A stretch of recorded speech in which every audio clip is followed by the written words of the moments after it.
Alright, we're back for part 3 of messing with this Ninja. I went ahead and changed the plugs last night. The old ones were not gapped far enough and they looked a little bit worn, but I also found right here where the carburetor connects to the engine, I had knocked this carburetor out of the boot, and that was part of the reason it wouldn't start last night. I do have an oil pan underneath it. I tried to reuse the gasket when I put the flywheel cover back on. It's leaking a little bit. I took a 18mm socket and ground it down instead of buying a new one for the spark plugs on here. AutoZone didn't have a thin weld socket in stock, but see if we can get it to fire up and run. This will be the first time in 3 years this bike's been messed with, so hopefully it goes a little bit.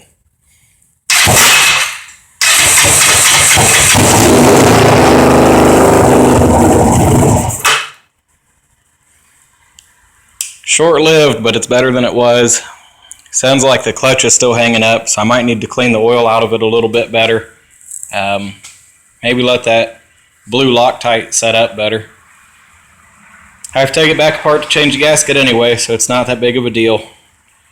One step closer to getting this turd back on the road.